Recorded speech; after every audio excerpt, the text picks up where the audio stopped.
What's going on, everybody? My name is the Black Link. Welcome to episode 208 of the Planet Destiny podcast.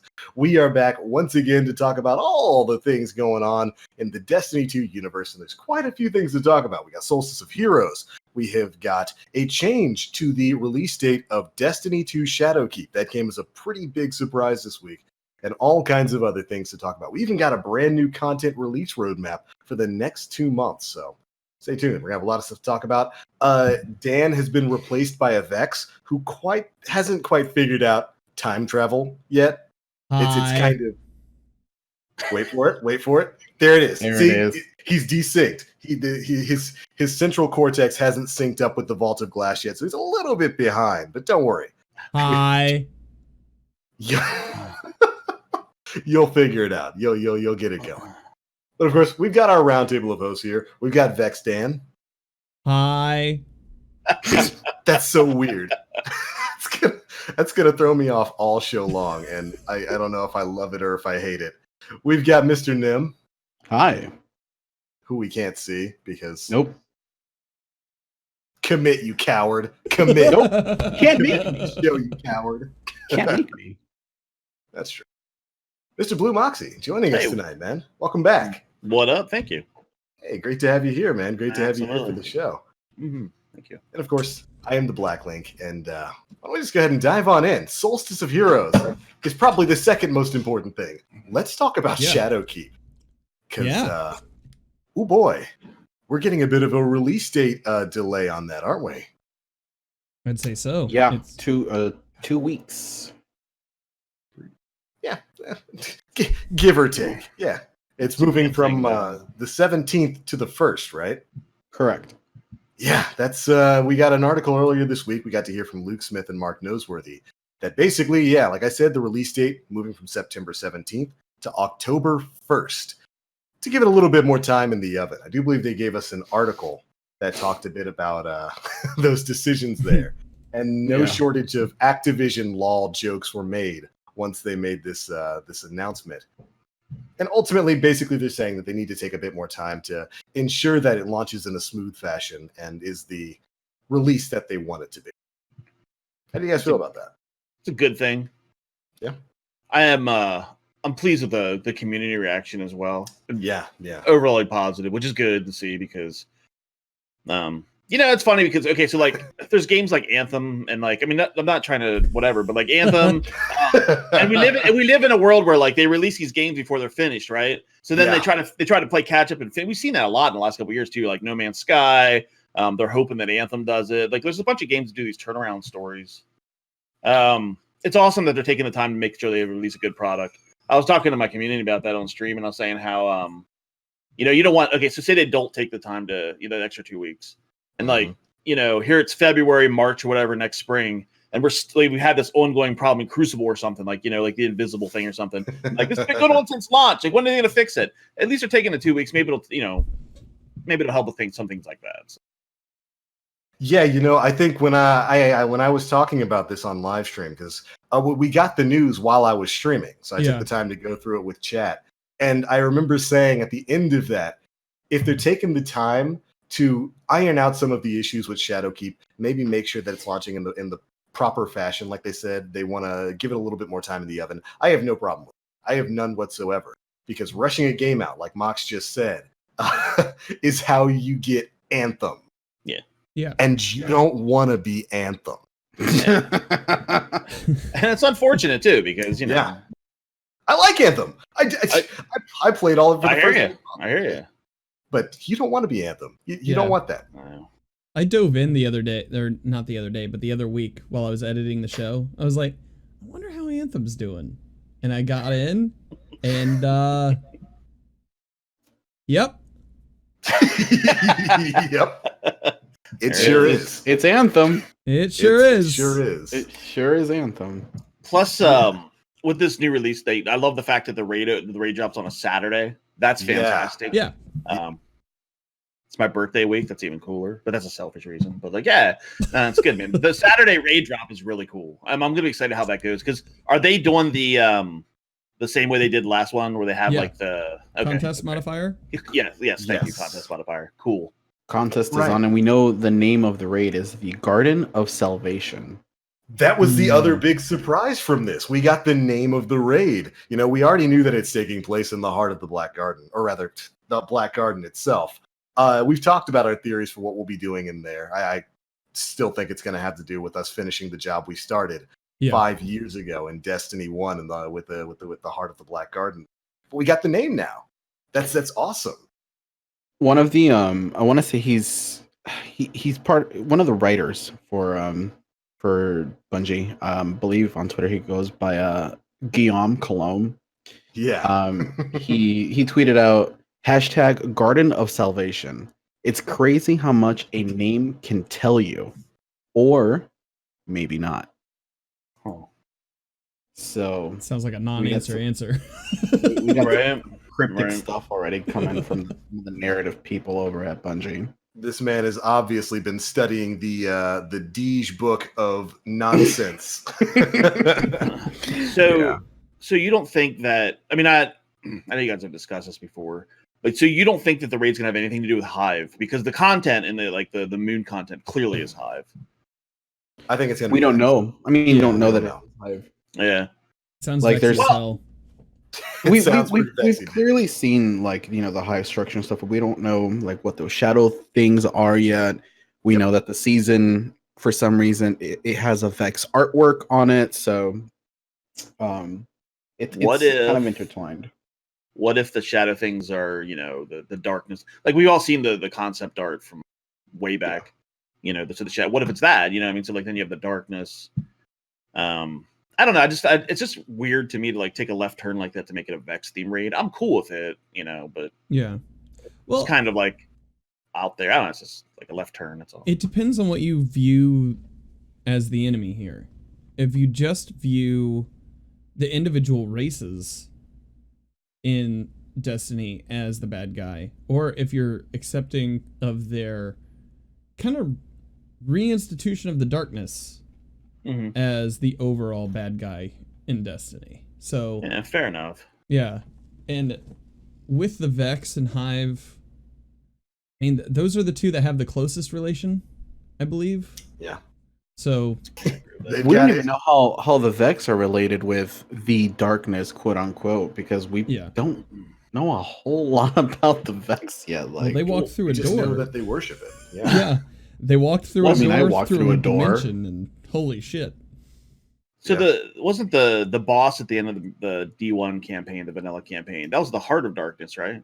Yeah. I mean, the we Heart probably of just the been Black ass Guard. Minotaur. Heart of the Black Okay. Guard. Well, yeah. Okay, but it wasn't Heart of Darkness. Okay.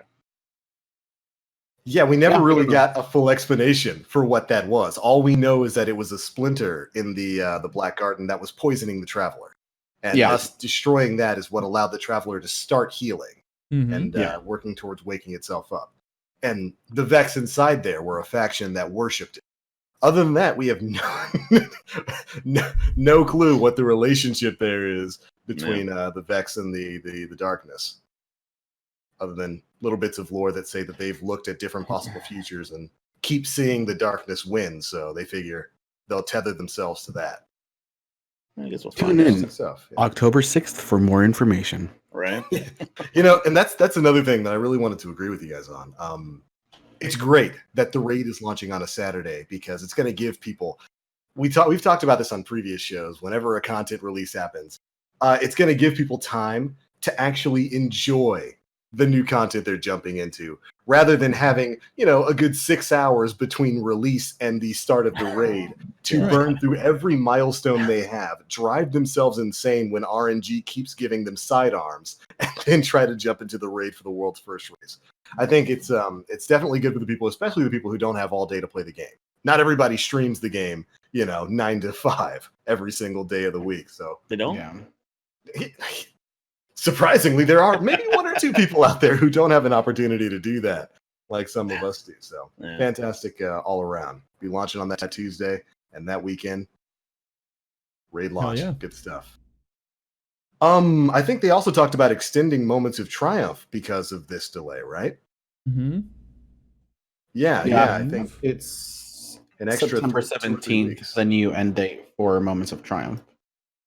Yeah, an extra 2 or 3 weeks, I guess, to kind of accommodate some of these other changes there, and elongate your time to get stuff done while you wait for the new release date, which is fine. It just means you can take more time to do the Moments of Triumph. Although they don't really take that long this time around. I think I'm pretty much done with all but the Solstice of Heroes. Yeah. 2 triumphs. The rest were all pretty easy to complete. How about you guys? I still need the weapons forge.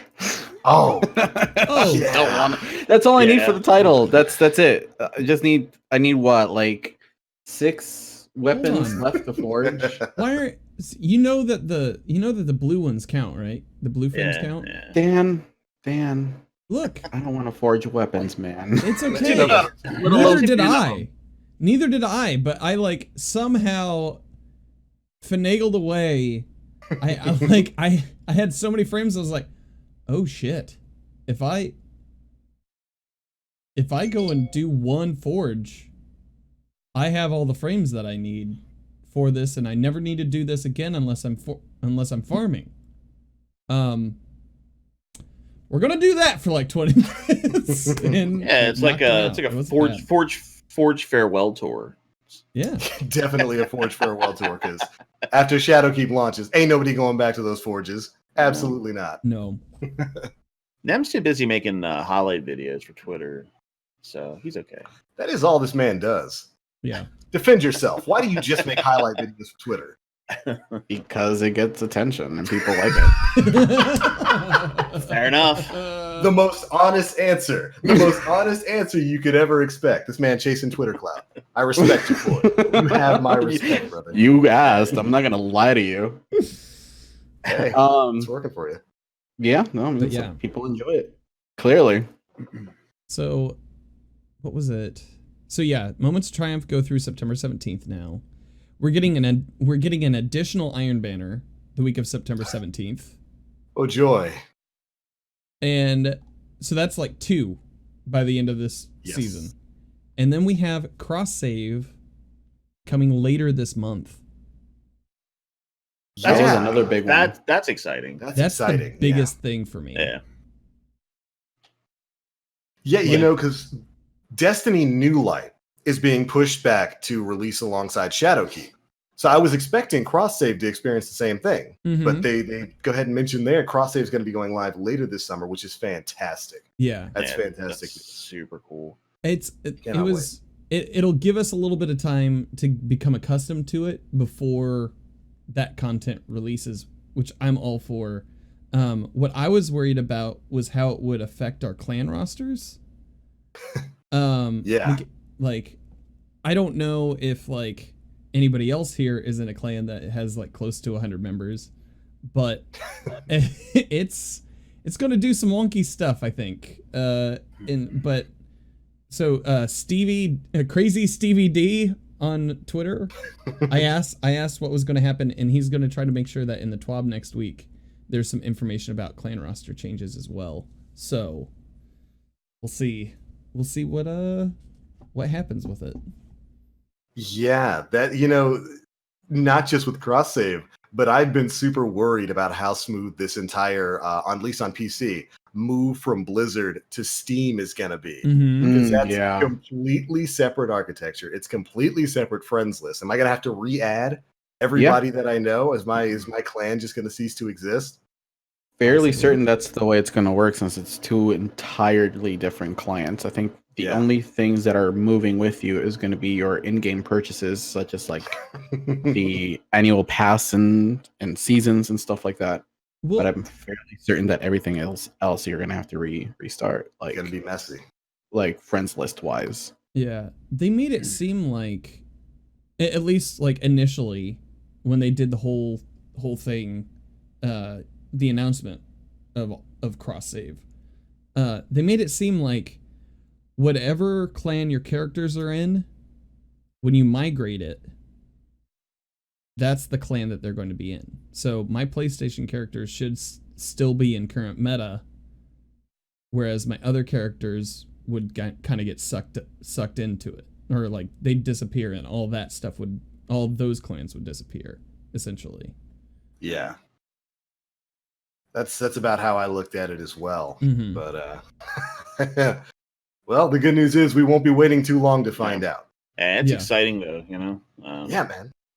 It's pretty cool. I've seen like, you know, some tweets on Twitter that they just entitle people, you know, like, oh well, okay, so if it's pushed off till October 1st, then give us something and give us Armor 2.0 now. And like you're like, no, it doesn't work that way. That's not how you know what I mean? But like works. besides, you're Yeah. getting cross-save, really, right? Fair. Yeah. You know? I'll take that. Yeah. Yeah, I mean, I would have took nothing, but yeah, I'll take cross-save. That's awesome. You know? Right. Right. Yeah. I mean, that's kind of an unrealistic expectation. Armor 2.0 is going to be a part of the structural changes. Give it to us now. Shadowkeep. Give it to us now. They can't just kind of push that out and leave all the other stuff for a later release. But cross save, man, for a PC player, that's fantastic because that's the one thing that's kept me from going back to PS4 and playing on there. I don't got time to keep up all these different characters. So once cross save goes live, I'll be able to hop back on PS4 with my PC character and start raiding with the people that I left behind in 2017 back then. Yeah. Never forget. forget. Never forgetting. Because I absolutely left y'all behind. Wasn't no way I was about to stay on console. For Curse of Osiris and Warmind, you out of your mind. Absolutely not. Now I can come back. So we're talking a bit about the release schedule. Why don't we just jump into the new content release roadmap? Yeah, sounds good. Because of course we got this as part of the TWAB for this week, basically showing exactly what we're going to be doing over the next 2 months as we wait for the new Shadowkeep release date. And we learned about a couple of things. Of course, we got Solstice of Heroes going on right now, and that's going to be going until the 27th of this month. Then after that, I think we've got Iron Banner going until the 3rd of September. And then we're going to be getting a new quality of life update, Destiny 2, 2.5.2.2. Right. I want to say is the number. I'm going off. You got all the numbers correct. Yeah, I understand what I got retention. I read that like a couple days ago. I remember you saying I'm not getting that old. But yeah, and they actually go on to talk a bit about what's going to be in that quality of life update. That I don't remember off the top of my head. But I'll have that one up in just a sec, because I remember the only thing I remember is that they're making reckoning changes to the rewards that you're going to be getting. Gambit Prime and Reckoning weapon reward rates will be highly increased.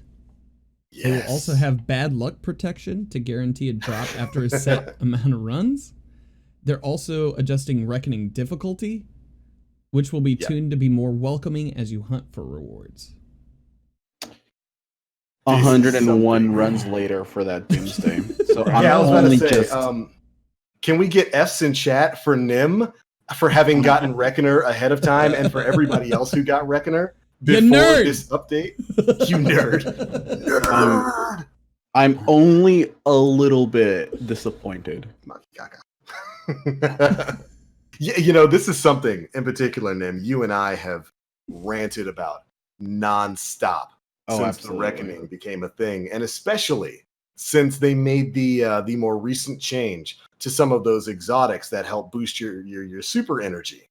Yeah, because they talked about how Reckoning was built with certain exotics in mind, stuff like the Skull of Dire Ankara, Orpheus Rigs, the Phoenix Protocol. They designed the encounters in the Reckoning around the usage of those exotics.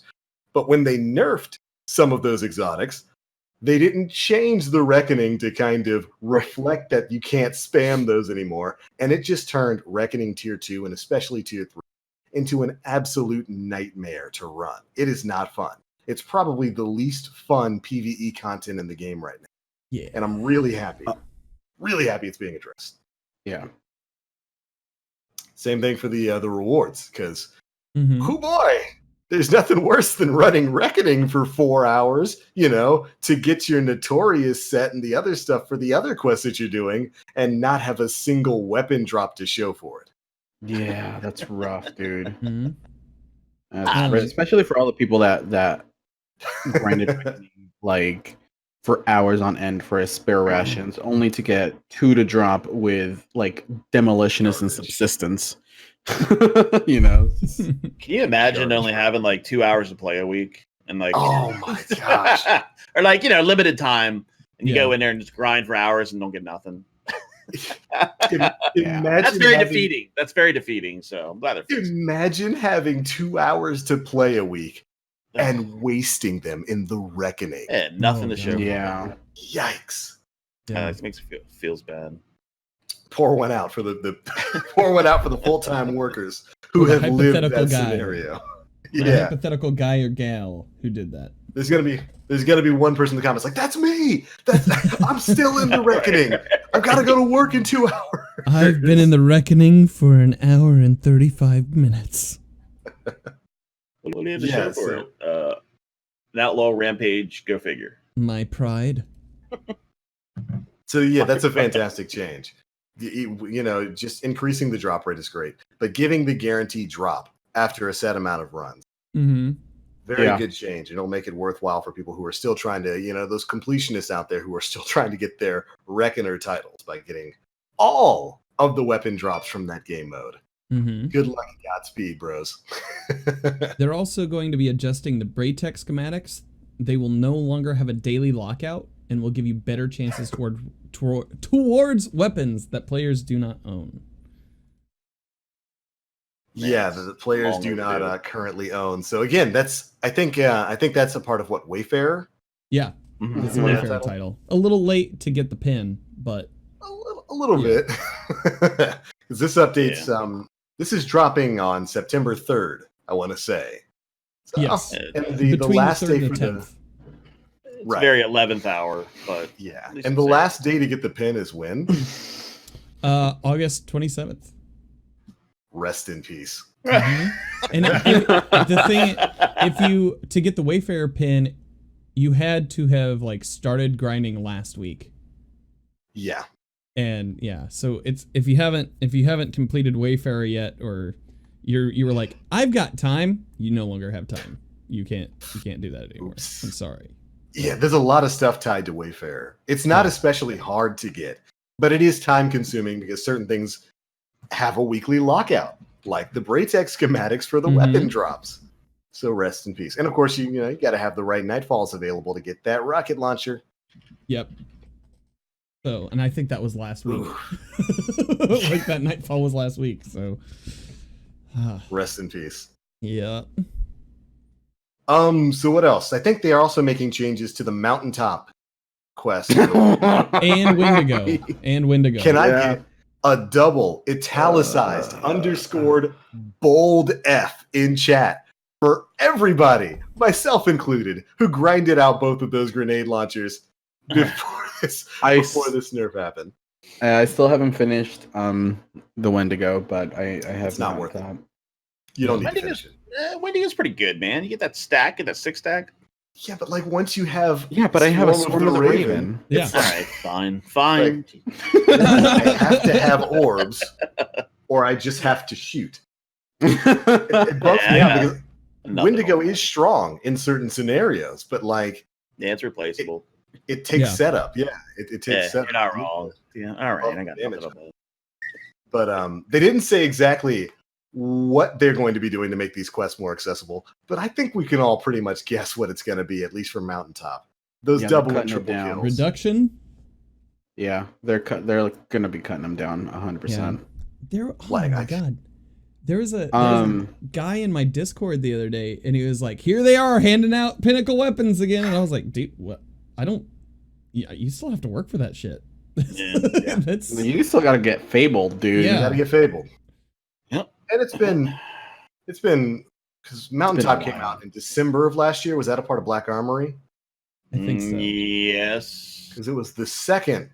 Was it the second Crucible? No, because Luna's. No, it was part of Forsaken, wasn't it? Yes, it was. Okay, yeah. So Redrix's was the first Crucible Pinnacle weapon. That was before Forsaken. Right. Yes. Then it was Luna's and Not Forgotten. Then it was Mountaintop, I want to say. Okay, yeah, so Luna's was Forsaken. Yeah, Luna's and Not Forgotten were Forsaken. And I think Mountaintop was Black Armory. So it's been a while. I think it's okay for them to be cutting the steps here. Yeah. I'm not that salty about it. I agree. It's like complaining about spoilers about a movie from it's been out for 8 months. Like, right. Everybody's seen Endgame. We know what happens at the end. Right. It's awesome. Right. Yeah. But I mean, for Wendigo, I wonder. I guess it's just grenade kills and strikes. Wasn't that one of the big requirements for that. Yeah, it's just very tedious. It's not hard. Yeah. Yeah, it was just very tedious to run strikes and get those grenade kills.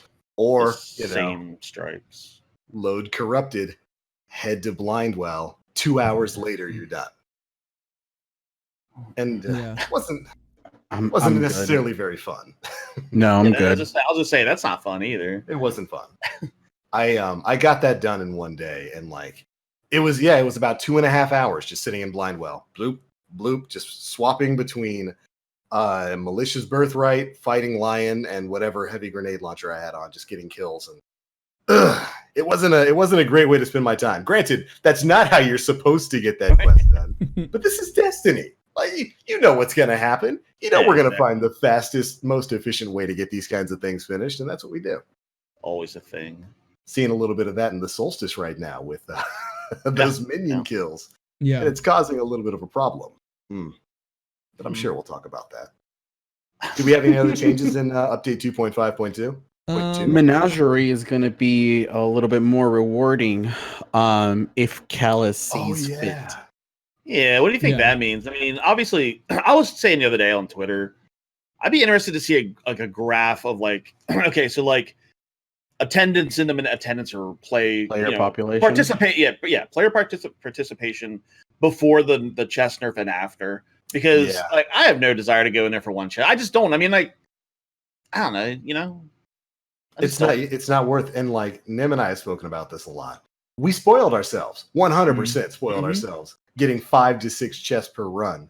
Yeah. But still, for the 10 to 15 minutes it takes to get through that, one chest doesn't feel rewarding enough. It's just very empty. Right. I still think that they're probably going to do at least one of the 4 or 5 things we've talked about on this show in the past couple of weeks, where I think, personally, I think it's going to be the better you do, the faster you fill out your bar to get to the boss, the more reward you're going to get at the end. So like if you perfectly complete 2 challenges, get a full bar, you'll probably get like 3 rewards. I think that'd be a decent enough return on investment. Yeah. All they had to do is shorten the clock. That's all they had to do. Yeah. I kind of think the EAZ as it's entered in is probably the best way to institute like loot drops. Right? That was cool. Yeah. So you kill mini bosses, you get that many chances at a chest. You have to find the chest, but like you have that. If that had been introduced in Menagerie, that would have justified the like 237 seconds right after to find all that stuff. That would have been awesome. But yeah, I recently went back in into Menagerie because they wanted to get the Reverie Dawn set because I had dismantled it for my Warlock. And I went to look at my chalice. I had so many runes, like most of them were in the upper hundreds. And I was like, "Oh, that's a lot of runes. Can I get some of these for shards? Can I trade them in? Because I mean, I ain't gonna be going there too much, So, which do you have more of? Do you have more unused runes, or do you have more key fragments from the AZ? Oh Lord! I don't think they considered balance when they did the AZ thing, because like I have like almost 1,500 key fragments right now, and I'm only leveling my second character. Well, I think one of the reasons that they're making those keys plentiful is that once you reach the legendary set for the armor, you can continue getting those keys for the boxes if you want to re-roll some of the armor pieces for enhanced perks. So they're giving you a good amount of resources for you to possibly get like gloves with enhanced perks or whatever. Right. Fine. It would have been better if they would have had, because there's no event engram, right? Right. So maybe like put a small chance to have the items drop in those boxes. Just a small chance. That would have been cool. Yeah.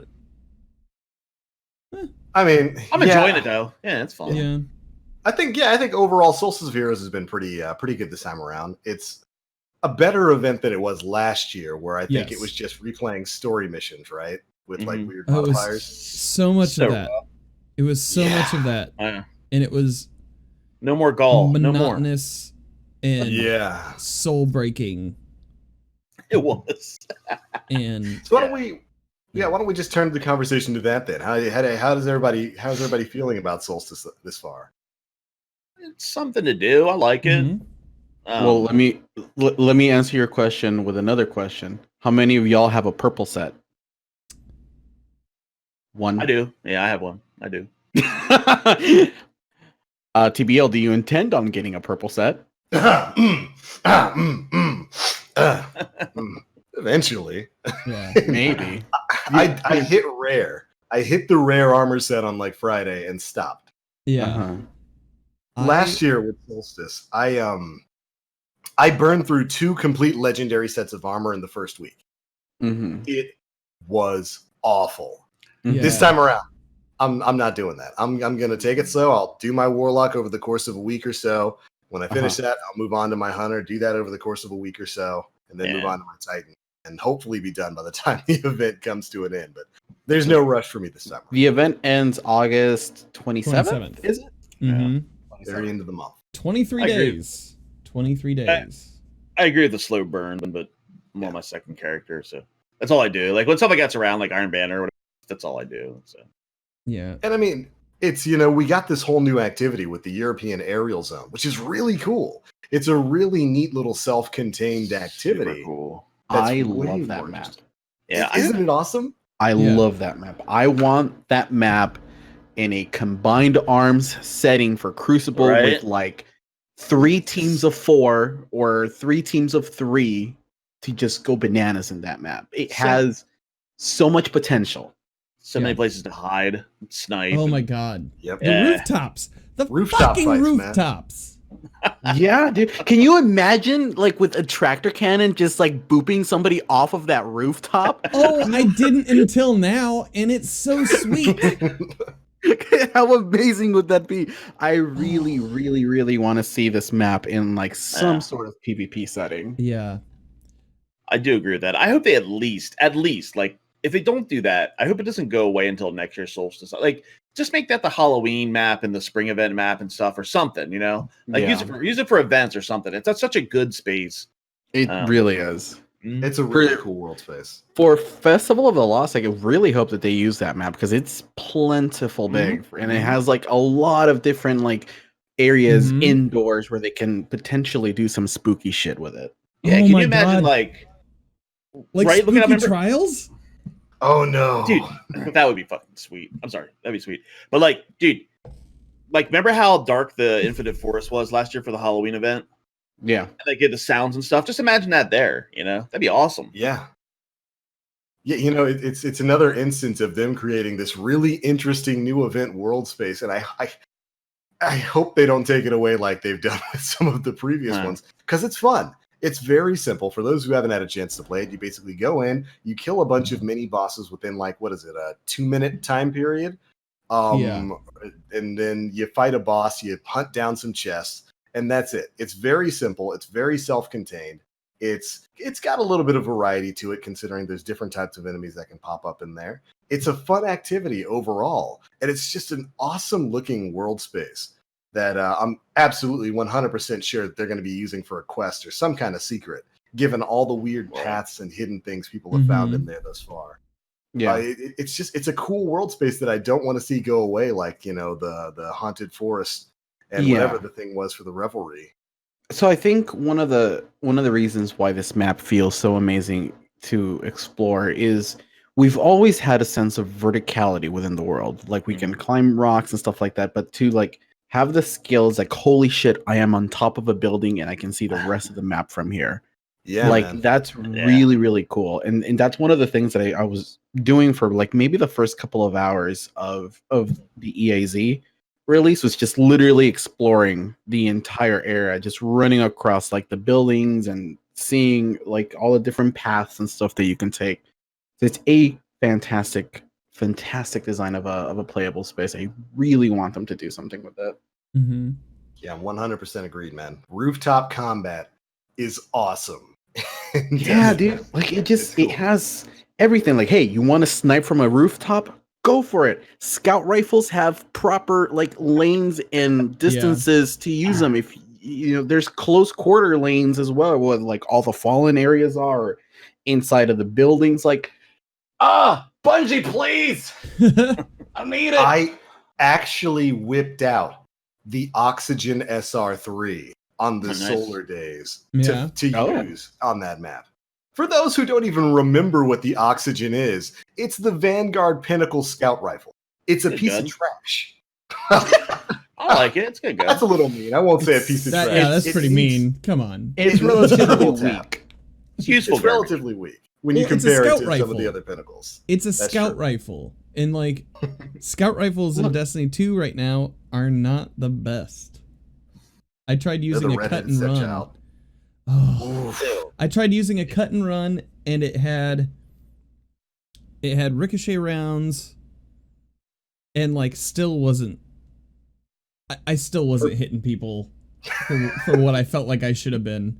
They just For PvE, I think Yeah. scout rifles are really, really weak. But They yeah. are. I don't know, man. I've been clinging on to this Night's Watch that I got from Reckoning. Mhm. I slapped on a Rampage spec on it because it's Outlaw Rampage. Yeah. And dude, like I love that thing for like minor ad control because it's one of the rapid frames Yeah. of the scout rifle archetype. It's so fun. And that's actually one of the primary weapons that I use in like either Gambit to invade, aside from like Jade Rabbit. Mhm. Jade Rabbit's Again, good. another scout rifle, or if I'm playing PvP in maps like Equinox or Midtown, those two Yeah. are like my primary weapons of choice for those two maps because they're solid. They are relatively weak, but make the Oxygen for a Pinnacle weapon is Yeah. I'm sorry, kind of a Yeah. joke. Do agree with that. I think Loaded Question's the only really solid one out of those. The Oh, Vanguard it's one. so The good, Vanguard dude! weapons Like loaded Yeah. question's fantastic. it's so good. It's all I use in the raid. Like Yeah. Loaded Yeah. Question and Crown of Sorrow is Mhm. 10 Yeah. out of 10. It's Yeah. basically an extra heavy weapon that blows everything else around it up. Yeah, dude. Yeah. Pairing Loaded that Question's with the with Luna Factions and an Empowering Rift in Crown of Sorrow is so handy. You can pretty much two-shot the big ogres that pop up. You Yep. can Mhm. one-shot the knights that pop up, the Yellow Bar Knights.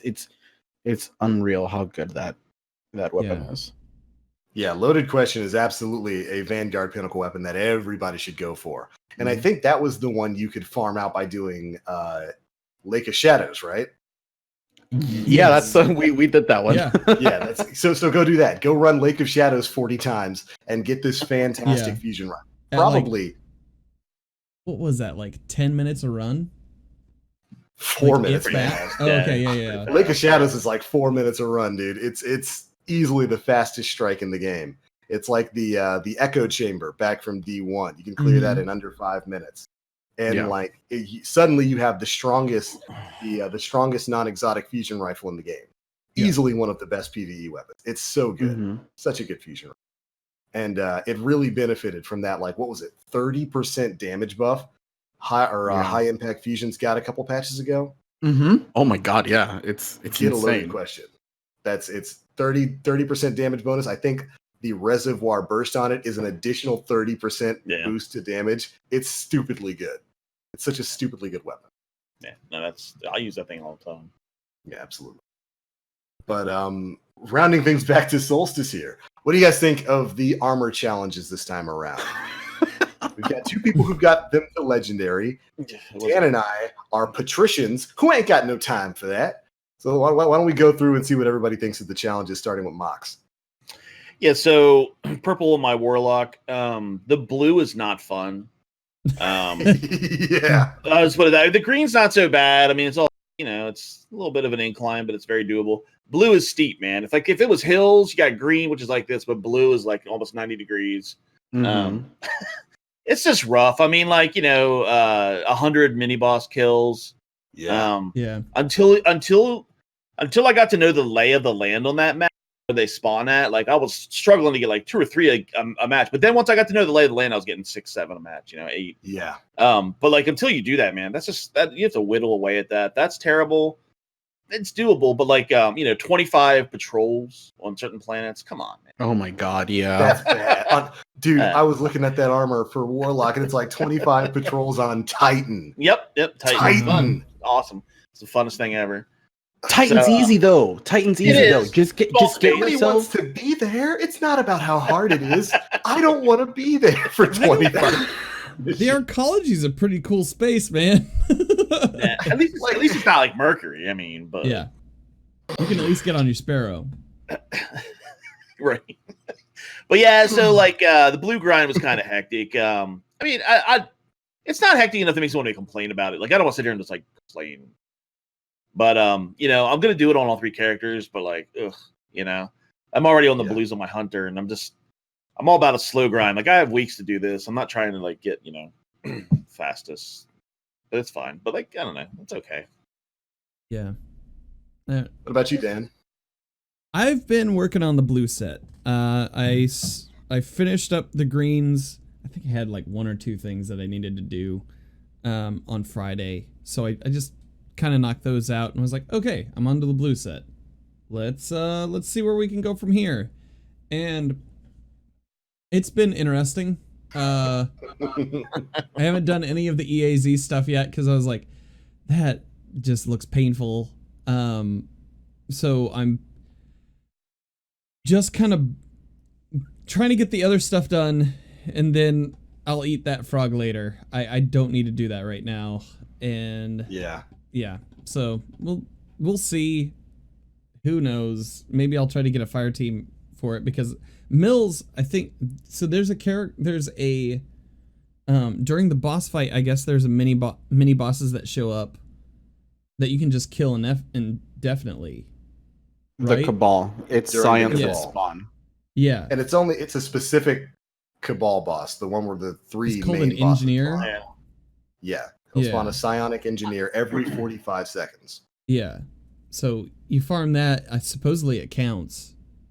It does, yes. And like, I don't know. So maybe I might get a team together and do that sometime this week, but I don't know that that's any more efficient because one spawns every 45 seconds. So if you go in there, if you go in there. So no matter if you get to that point, if you choose it or not, if you get to that point, you already have like your mini bosses killed from before. So if you just leave and then come back and do it again, that's quicker than waiting every 45 seconds to kill one. That's just my opinion, though. I just don't think it's very, very efficient. But I'm right there with you. I've been like posting the progress pictures and stuff like that on Twitter, and people are like, just farm the scions. I'm like, dude, like that's averaging like 1 mini boss a minute. A minute, yeah. When like I could just start a fresh new instance, and in under like 2 or 3 minutes, I could get like 9 of them. Rusty in chat, farming the Scion is not faster than being scummy and leaving your team to kill the boss without you. Would anyone here know about that? Would anybody on this show know about being an absolute piece of scuzz and teaching their fire team? Listen, right here, bro. It's okay. I'm not ashamed. Okay. So you should be. Maybe that's scummy. Maybe that's scummy, but at least it's not bottom tree striker Titan, so it's cool. On Arc Day. Ooh, this man throwing shade. It ain't my fault. This was designed that I have to kill 100 of those SOBs to progress my gear. Right. I'm not like, if I want to get this done, I'm not gonna sit there for an extra 3 to 4 minutes to kill that last boss. It's just not efficient for me.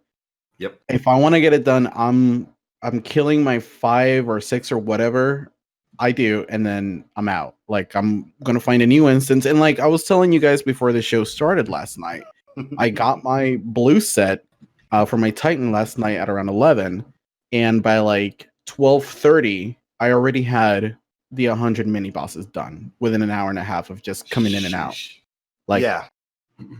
It's definitely faster than waiting the 45 seconds or people are, I saw people, they were basically just queuing into EAZ over and over and over again until they got Cabal during the day. It's like, no, just kill the mini bosses. And if you really want to do this as fast as possible, leave before the final boss. And this particular quest step has actually been causing quite a bit of consternation across the Destiny 2 community as of late, because people have been doing that. They've just been sitting back trying to farm the Scions or leaving before a final boss. And it really kind of illuminates some of the issues with quest steps like this. Mm-hmm. It almost kind of makes me say, well, what Bungie probably should have done here is made it so that mini bosses were worth 1 point, but staying and killing the final boss gives you 5 to 10. If they had done that, everybody would have stayed in the EDZ or EAZ, killed their mini boss and killed their final boss. And we keep running into little quest issues like this when it comes to this game and cheese. And it's always I can't be mad at you for cheesing. Like, hey, man. Also, the 10 Gambit match requirement. As someone who loves Gambit, I was just like, okay, if this is going to 3 rounds, I'm just throwing at that 3rd round. Yeah. Does Gambit Prime count? Yes, it counts. Okay. Does it? I thought it didn't count. No, it counts 100%. I did that on my Warlock. You just can't make orbs in it. Yeah, there's no. Well, yeah, you don't do your orb requirements in there, but you get the 10 matches out of the way. Okay. Prime is the way to go. I was just rooting for. I was rooting like I would see they get their Prime Evil up, and I'm like, come on, melt it. But then the thing with Gambit Prime is though is like you can literally be at zero motes banked, and they can have their Prime Evil up, and you'll just end up catching up anyway though if they don't. You'll do catch it right. up. So, if they don't do it right. So it was painful. I'm not looking forward to doing that 20 more times, but you know. I'm super happy to hear that Gambit Prime works because I was working under the assumption that it was like the orb generation. It had to be a normal Gambit, which I am not a fan of.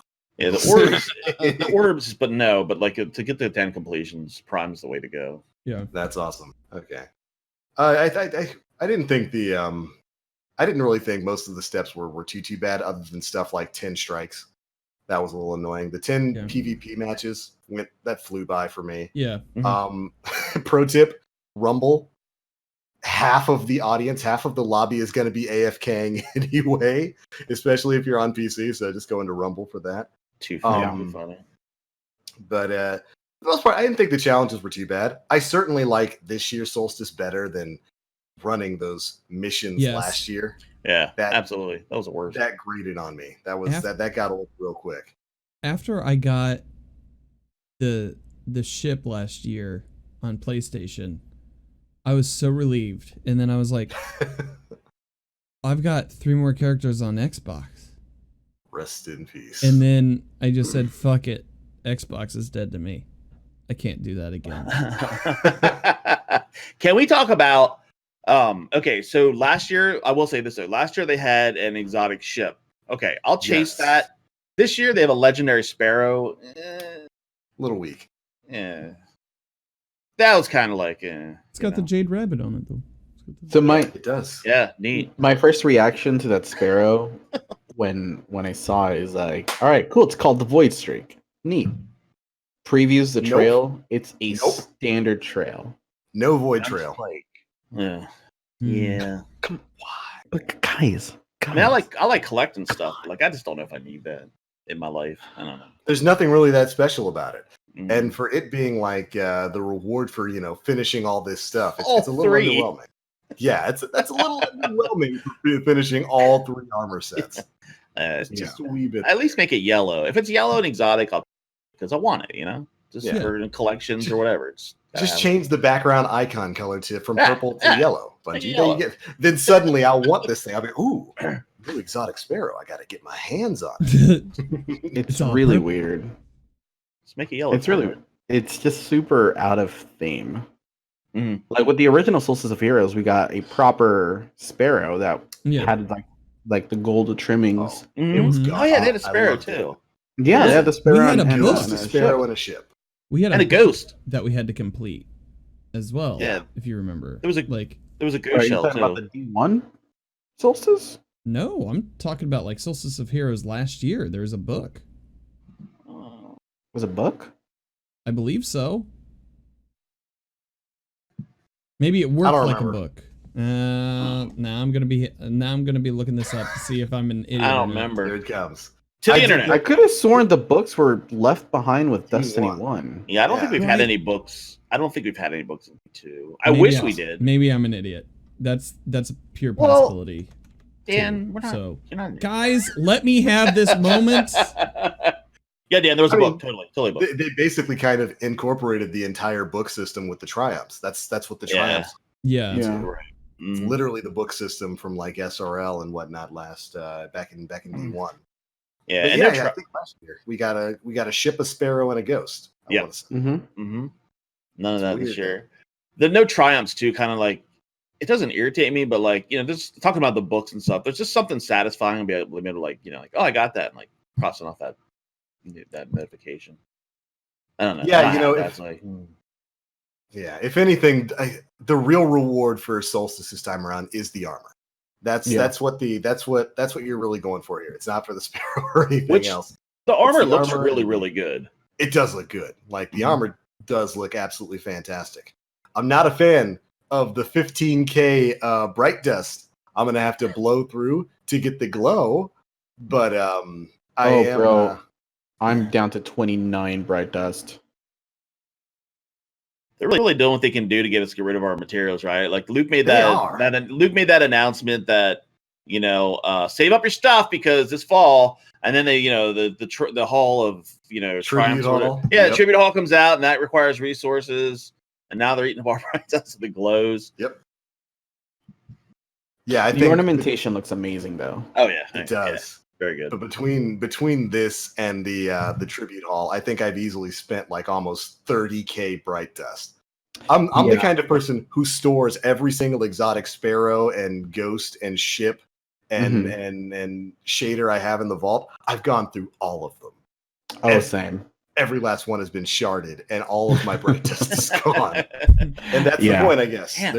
They are trying to drain those resources before Shadowkeep. Mm-hmm. Oh, absolutely. Because I mean, if you don't have those resources and you really want something, then come Shadowkeep. You're gonna want to put down some actual real world human money for some of those items. And no, I mean, like I saw those ornamentations and I was like, well, I don't want to spend $30.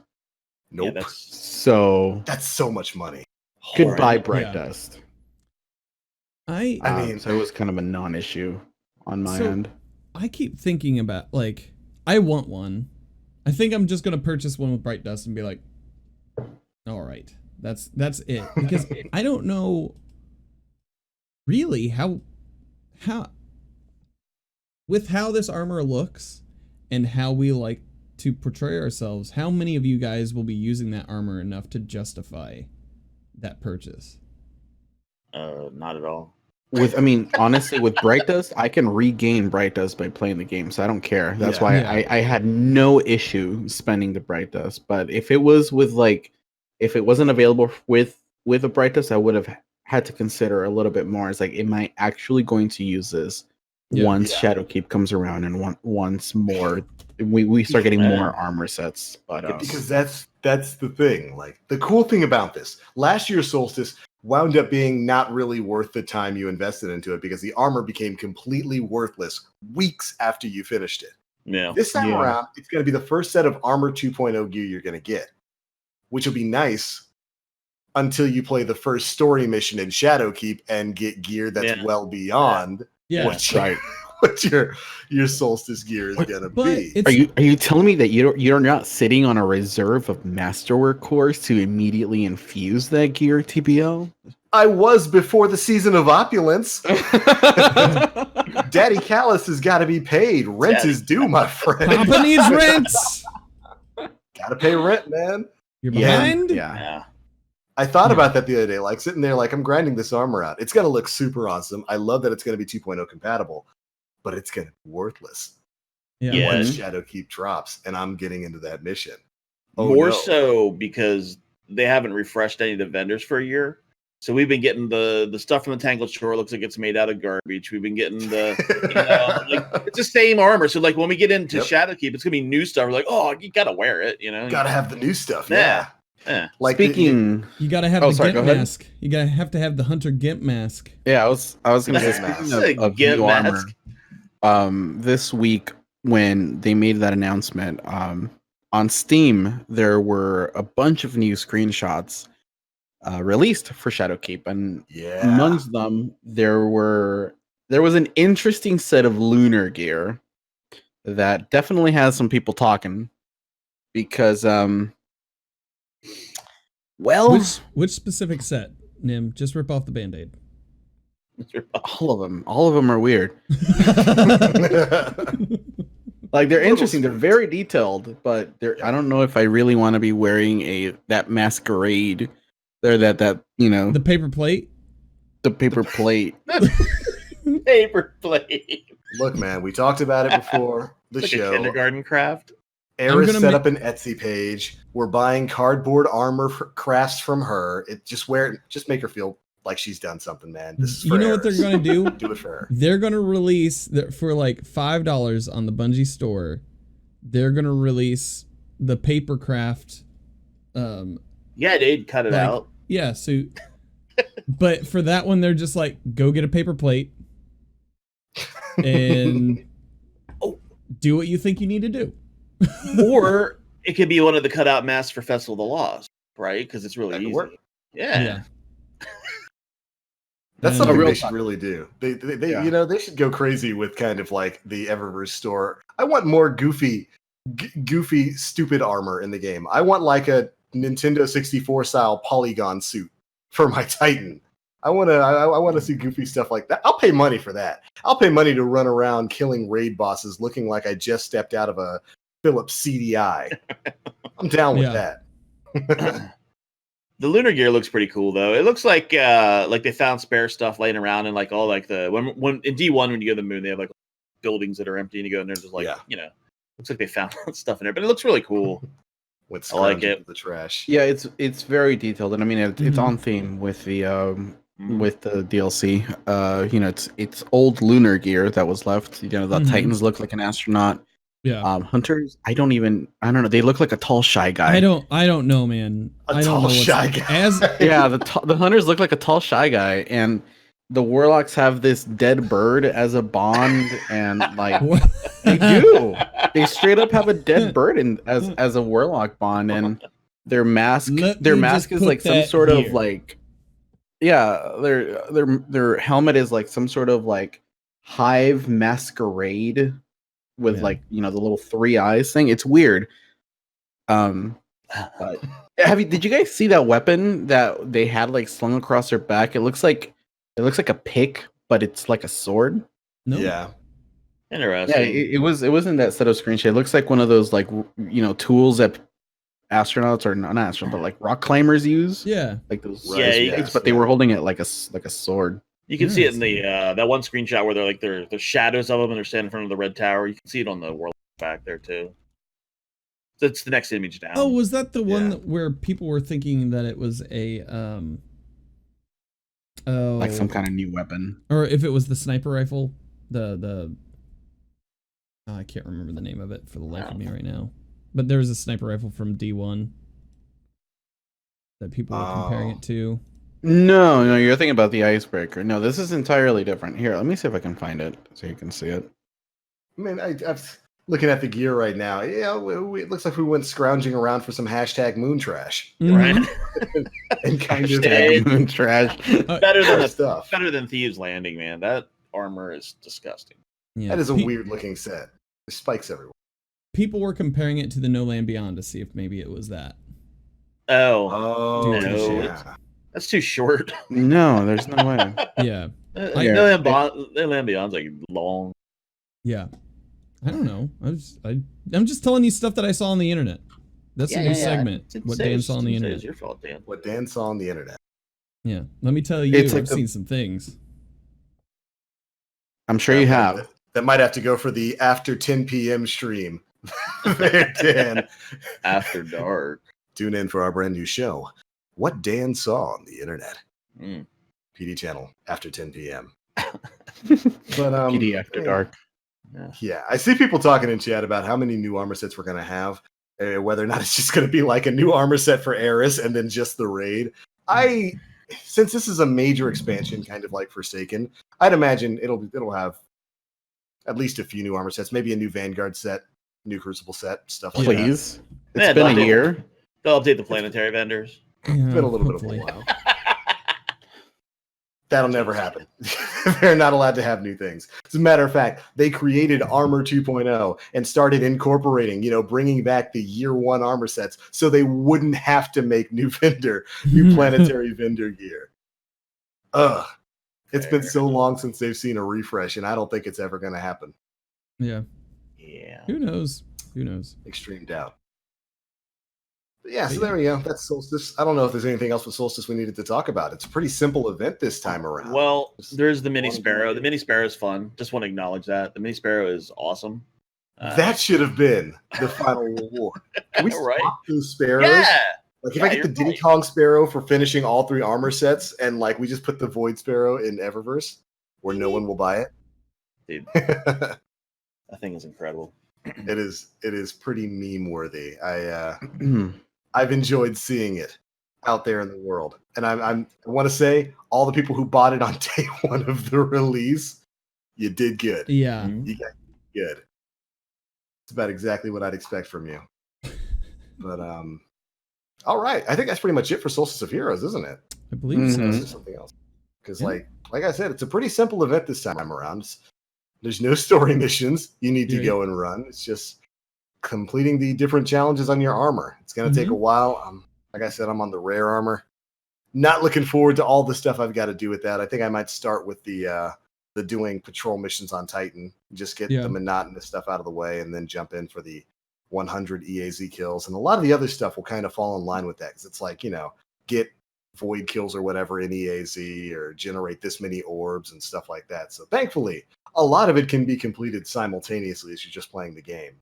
Right. I think that's a pretty good it's a pretty good event this time around, and hopefully the reward is going to be worth the amount of time invested into it.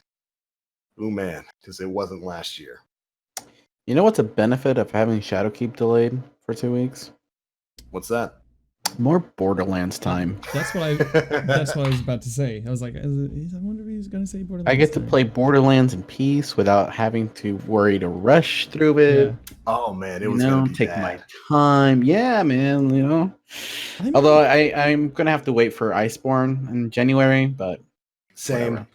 Ooh, I'm mad about it. I might have to.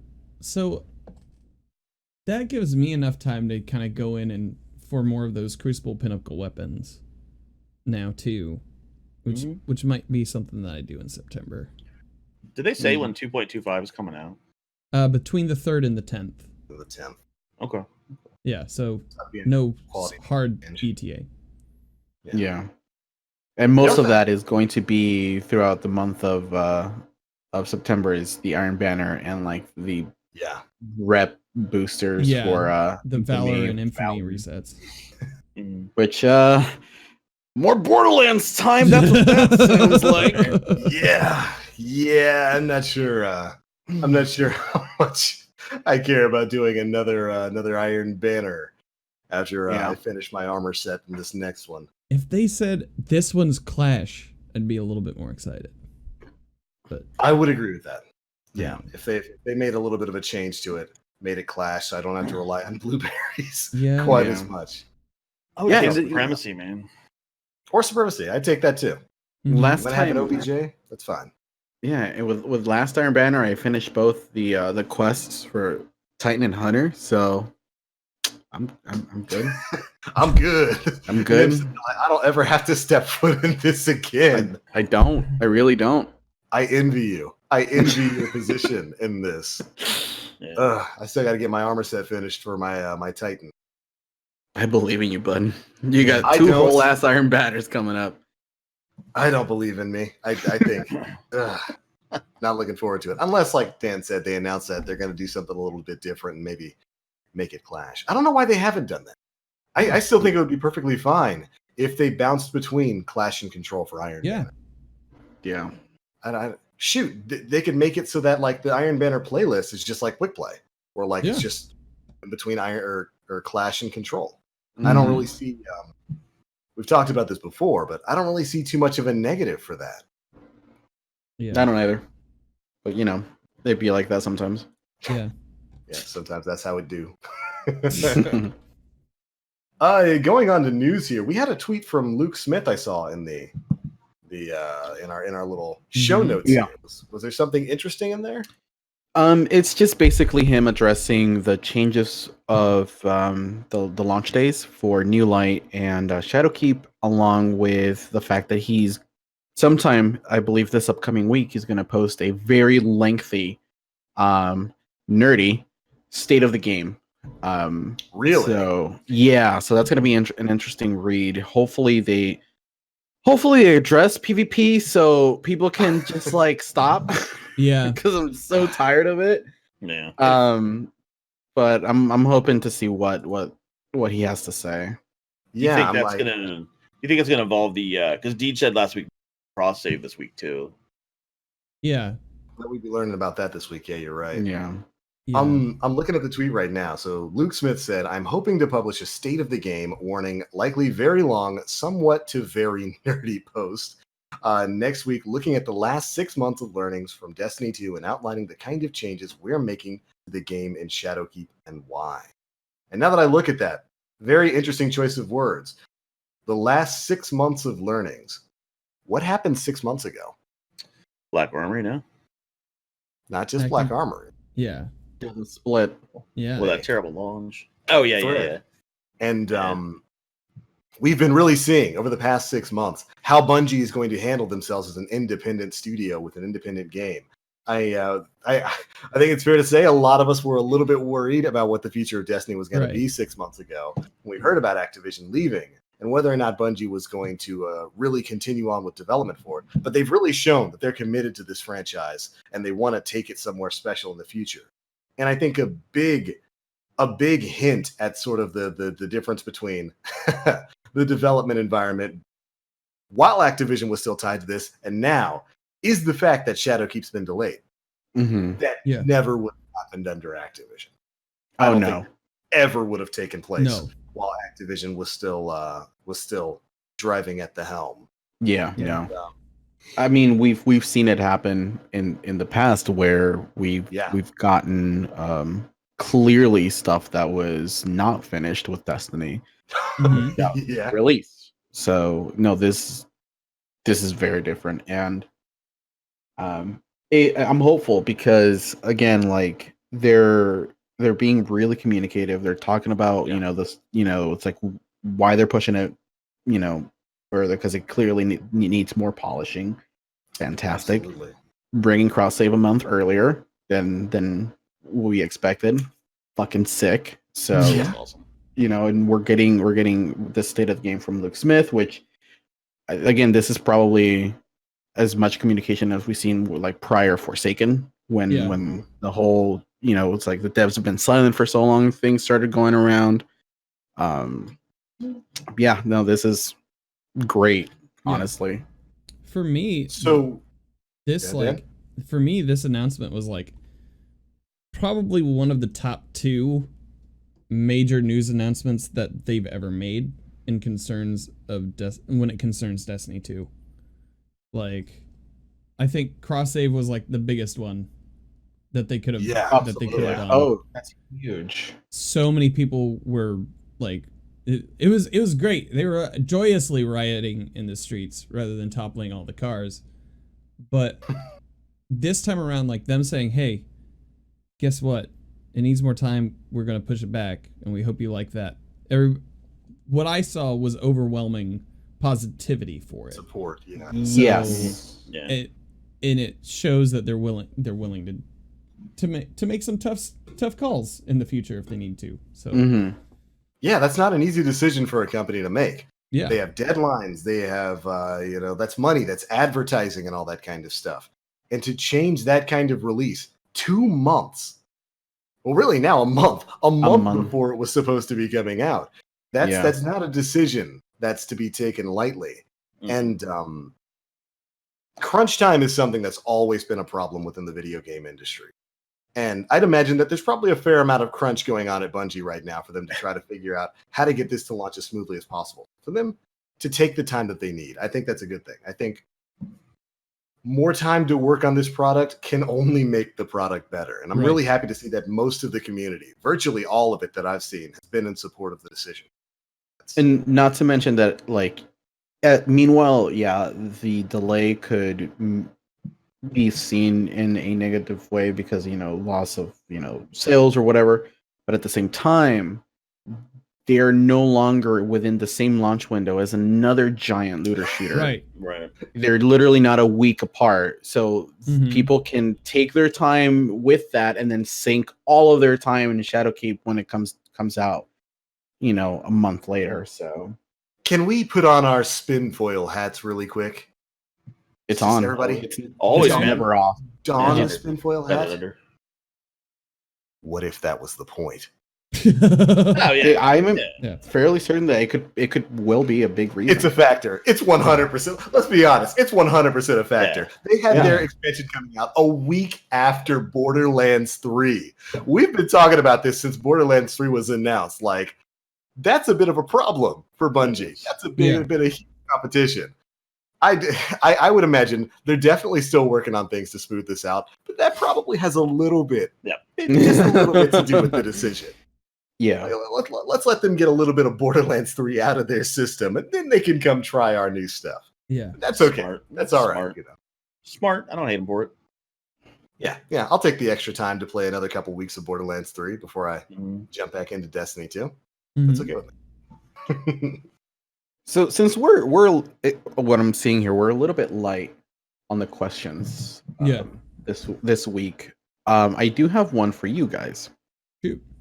Before we start getting into everything else, so we have, for what we know, about another year's worth of Destiny 2. So we have they have outlined that there's more seasons to come after Shadowkeep, and that's kind of like what their content is looking at.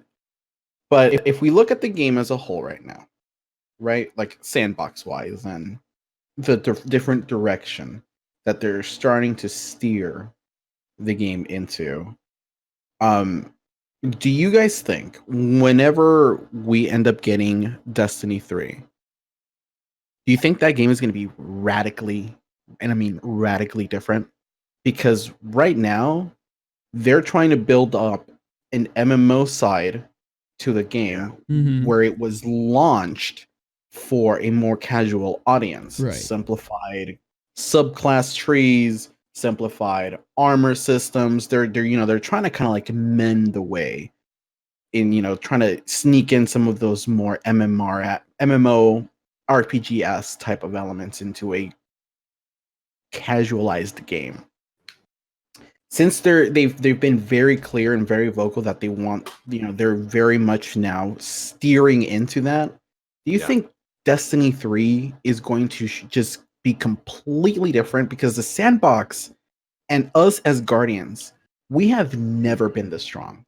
Like, I mean, in terms of like Well of Radiance, Lunafaction boots, Celestial Nighthawks, Tractor Cannon, like we are insanely strong. Like I think we've honestly hit a peak at how strong our characters can be, because of really like what we just saw Glad and his entire team of merry PvE goons like kill all of like the raid bosses in a matter of seconds. Yeah. Granted, it's with some of these elemental buffs, but like with punchies. Sweet punchies. Like how different do you think Bungie's really going to steer into this MMO RPG aspect of the game in the future? Okay, so I definitely think that we've got about a year of D2 left, and then next year is when we'll be hearing more about D3. And I've really started to feel, especially with like the last Vidoc we got, some of the stuff that they've been talking about, I kind of feel like they're going to go in sort of a Warframe kind of direction, where that's more of a live service game that has constant updates and it's constantly expanding like an MMO. So I 100% agree. That's probably the direction that they're going to go in. They're going to make it more MMO focused. It'll still be a shooter. Destiny is always primarily going to be a first-person shooter, but I think they are going to lean pretty heavily into the RPG fantasy elements that they've really started to embrace. I would say starting with Forsaken, with customization and player power and all that kind of stuff. Yeah, I think they're going to go heavy MMO. To like a hard reset almost of the sandbox. Almost. Yeah. Because I mean, like if we look at Destiny 1, I think Destiny 1 had a bigger window for customizability with, Yes. stats with armor and subclass trees. I think were awesome in D1. Like being they were able to great. just completely Yeah, run. It led for more unique character development rather than the preset subclasses that we have now. Right. Yeah, and to clarify there, when I say MMO, I don't mean like World of Warcraft, Final Fantasy 14. Yeah. Yeah. that kind of hardcore role playing. Although I wouldn't be opposed to it. No. Well, I mean, hey, I like Final Fantasy. I like World of Warcraft, but definitely more like D1 was. Where like rather than having these set perk trees on your subclasses, mix and match abilities. We already know we're getting intellect, discipline, and strength back so that you can kind of customize your stat builds on your characters for cooldowns and stuff like that. Yeah. That's what I think they're going to do. They're going to lean really heavily into that to the point where you can min-max and completely control your cooldowns, how strong your supers are, whether or not you're going to rely on abilities versus weapon damage and stuff like that. I think that's the way it's going to go. I hope a lot like Warframe. Yeah. Okay with that though. Yeah, it's fantastic. I'm down with it. I think that's what Destiny's always meant to be. It's always meant to be that. I agree. I was talking today about how I can't wait till the fall just to get tier 12s back, like to get that build back. I miss that so much, man. I miss that. Like I can't wait to be able to do that again. Yeah, it's going to be really interesting to see exactly how all of that works with Armor 2.0 because as of yet they haven't spoken about it. They haven't told us exactly how that system is going to work. And I wonder if that's going to be some of what we're going to be hearing from Luke Smith in the coming weeks. I hope so. Yeah. I hope so too. Same. It'd be a good time to learn about a lot of that stuff. We also still have to like keep in mind the whole power level like number, like right. As of right now, we're sitting at 750. That number can only get so high. Until again, right now I feel like that number is pretty useless anyway. Yeah. It doesn't mean a whole lot, but I'm honestly really hoping for some kind of major shakeup whenever D3 comes. Just new everything. Right. So, RCA Gandhi in chat, he's like, I wouldn't mind a hard reset, but let us keep Eververse items. Give me darkness subclasses, D1 planets, and So I don't know about D1 planets. I don't know about that so much either because we talked about this last week. It has to serve the story in order for it to even work. Yeah. Nostalgia only gets you so far. Exactly. Before it starts feeling old. They have been finally banking on nostalgia these past couple of months. Oh yeah. And that's fine for a while, but then you're gonna be complaining about not having anything new for it's a delicate balance overall. But if they did a hard reset between 2 and 3, assuming there's a 3, if they did a hard reset like they did between 1 and 2, how upset would you guys be?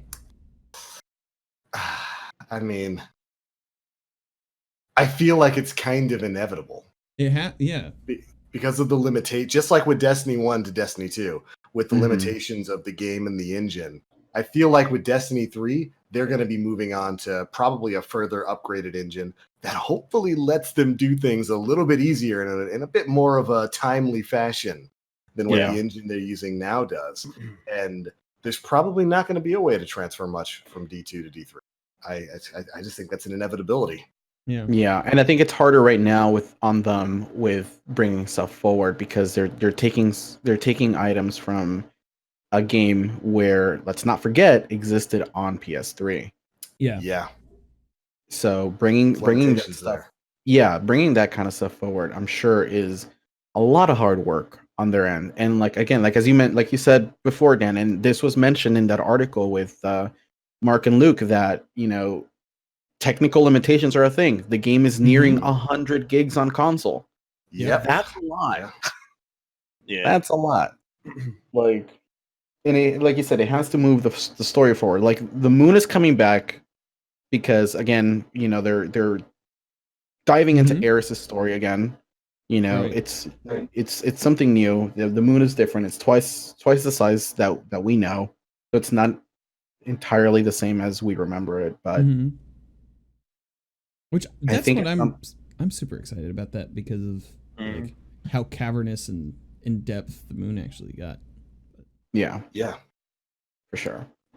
So I think that there's a way to bring back D1 planets into D2 or D3, but like it's an entire planet. So like they did with Mars with like the Braytech thing and stuff. It's okay to feature a different area. You know what I mean? So it's an Mhm. entirely new play space, but you're going back to the same planets. Like if they were to bring back Venus, which I'm sure they will, since the raid's going to be in Black Garden and stuff. It's okay to go to a different. I find it hard to believe that there's only one little small area of the planet that has like places to land and do things. Right. So, yeah, I mean, like, and the moon's cool. I'm glad that they're revisiting that space, the Hellmouth, and everything. That makes sense story wise. And like they're expanding the area out a little bit. But I mean, if you're gonna go back to Venus or new places and stuff, like just give us a different area. Mhm. Right. Yeah, and they Um, did that with the EDZ. They done that mhm. with Mars. Yep. Yeah, and I don't know. As much as I would love to see, like Venus in the new lighting that D2 has and stuff like that, I'm also like I feel like I've been there and I've done that. I want to see new planets. I want to see something entire. Like give me like the feeling that you got when you started exploring the Dreaming City. Yeah. That's like, Yeah. holy shit, this place is amazing. Like, what can I Yeah. find? It's a cool feeling. Yeah. I feel like if I were to go back to Venus, I'm like, oh, this is familiar, and it's gonna be the same feeling that I get with Moon. Like it's familiar, but a little bit different. But I just want, I don't know. I would love to see something completely Yeah. new. You guys know I'm a Absolutely. nostalgia guy. I love nostalgia. But new things alongside old things I think are fine, but eventually you gotta have some new stuff. I remember Mhm. being so upset when Destiny 2 launched, and like Midas were seeing as drops, Everywhere. Yeah. and what was another D1 weapon that came? Hard light. Yeah. Such a weird choice. Hard Yeah, light. Like right. I was like, wait a minute. Why are we getting? Why are these drops? Yeah. I've had 3 years of hard lights and Mida metas in D1. Oh Like- man, at the start of D2, you got that Mida meta. And we got it over again. We Oh, got man. that Mida meta again. So I don't know, man. Maybe I'm a little biased in that regard. Where it's like I prefer to see new stuff, but I don't know. Speaking of new stuff, have you guys discussed? There's that the hunter has it in the one with the gear. That hand cannon-ish looking thing. I guess it's a hand cannon. It's obviously probably an exotic, but like I've seen that in a couple other things too. I think it's in the raid shots. And, Which one? the one the hunter has. hand cannon with the feather. Yeah. Oh, that's okay. the one that Yeah. Eris was working on, right? What is it called? Yeah. Something lullaby? I think so. Is Yeah. it? Okay. I haven't seen it. I'm interested in that. Like I like new exotics. I think new exotics are cool. Yeah. I like the I don't know if Yeah. that's a new exotic or if it's just part of her weapon set because it looks like there's a couple of could other be. items that have that as well. That same aesthetic. Yeah. Right. So the blue. You talking about the blue rope? I yeah, see that yeah, now. Yeah, like the other guns have blue rope too. All right, fine. Because I think we know that like one of the new exotics is that heavy machine gun with like the bug inside.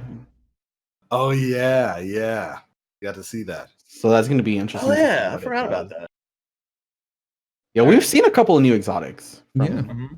from Shadowkeep. Yeah. Sure, we'll be seeing more in the coming days. Yeah. So But all right. all right. What we else got do we have one. to discuss? Is that it? I think we got one question and that's it. One question. Yeah, that's fine by me. Let's go. Yeah. All right. Butt Coffee 9 asks, do you guys think that they will announce any adjustments to the SOH armor quests, i.e., people complaining about the mini boss kills? No. No. Probably not. No. Probably not. I don't think they're going to change much of any of the requirements. They have been really responsive as of late when things become a problem. I think if the mini boss thing actually becomes a problem, what they might do is make it so that killing bosses counts too. Yeah. Just incentivize people To expect them to do something is silly. They're focused on probably Shadowkeep. And I just expect them to like make this like, uproot everything and make this change to something that's really not that important. For sure. Yeah, I wouldn't expect a change unless the whole people ditching in the EAZ becomes a serious issue where like everybody's doing it. And even then, like it's going to be kind of hard because there's no fail state in the EAZ. Like as long once you get to the final boss, you have infinite time to kill him. Yeah. So you're going to kill it eventually. It's not like people are losing in the European aerial zone because everybody in their fire team is ditching the moment all the mini bosses are dead. There's people that are going to need to want to kill the mini boss because one of the requirements is to loot the chests. So there will be people saying. So I don't think it's going to get. I don't think it's going to get to the point where they're going to have to make a change. I don't think so. Yeah. All right. I think that's it, guys. Yeah, that's it. Right. Well, right on. There we go. That is it for episode 208 of the Planet Destiny podcast. What has it been? About an hour and a half? Yeah, we had a lot of time. Talked about Shadowkeep, speculated a little bit, talked about the delay. We went through the Solstice of Heroes, talked about whether or not we like it. It's all right. It's better than last year. Something to do. Amen to that. Ain't no lie there. It is absolutely better than last year. Even if the final result of the armor not being that useful when the new stuff comes out is ultimately the same. Can you imagine if you had to run the? Did you imagine if you had to run the story to kill? I don't want to imagine that. Why would you ask me to imagine that? I don't want to have to run that nonsense again. It just kind of goes to show you the redheaded stepchild that is the heroic story playlist. None of the moments of triumph, none of the tribute hall, none of the Solstice of Heroes challenges require you to go do daily heroic story missions. Right. None of them do. It's a playlist that everyone forgot about, just like Heroic Adventures in Curse of Osiris. Yep. Ooh. Feels bad, man. Feels bad. Whatever. I don't really care. That's it for this one, guys. Thanks so much for tuning into this week's episode. Big props to all the hosts here. BlueMoxie, thanks so much for joining us tonight, man. Yeah, anytime, man. Yeah, it was great to have you along. Your insight is always appreciated on the show, brother. Been a pleasure. Absolutely. Before, of course, we leave, we're going to let you know where you can find us all across the internet, and if we've got anything special coming up, starting off with Mr. Moxie himself. Go ahead and take it away. Twitch.tv/blue_Moxie. Twitter is at BlueMoxie2. Don't ask. And then nothing. I don't know. And on Xbox, I'll tell you a funny story though. So on Xbox, you can find me too. It's BlueMoxie4746. Funny thing behind that is like Xbox announced that they're doing these gamer tag changes, right? So like, we're gonna make it like Discord and BNet has and stuff. They put the hashtag and then the number after it, so you can have whatever you want. So I was like, so I rushed on the Xbox to change. I'm like, now I can finally have BlueMoxie. And then I read a little fine print that said like, well, we're not gonna be doing that change anytime soon though, so it's gonna have a number after it. Rest in peace. Awesome. So now I'm BlueMoxie4746. There was my community jokes about it. So. Call me Prisoner4746. Pretty fun. So yeah, you can find me on there too. Right on. That's okay. Dan has a similar issue with Twitter. I can't contact her, man. I can't. Oh, they know. They know. They're not giving that name up. No. They're never. I'm gonna have to start an LLC. I'm gonna have to start an LLC in order to even attempt to get that. But this man's about to use the legal schmeat to take over the name of Danfinity. I love it. Well, where can they find you, buddy? You can find me on Twitter and Instagram at Danfinity, but the I's are L's. You can find me on Twitch about 4 days a week, twitch.tv/Danfinity, but the I's are I's. Isn't that confusing? You can also find me this week. We have on SideQuest Sunday. That is my interview podcast. We have Man at Arms. Peregrine Greaves, Man at Arms, nice. And I'm doing awesome. the weekday podcast still called Destiny Digest with Aerocast and Green Eyed Music Lover. So check that out. Right on. Fantastic shows as always. Man at Arms. Cool dude. Right He's on, a man. he's a great dude. This is the second time he's been back, and like I don't know. He and I connect in a way. We've both been in bands and stuff, so we've got that in our blood a little bit. So You connect like Nim does with the smell of week old shrimp on a sidewalk. Because he likes yeah. A real connection. Take it away, buddy.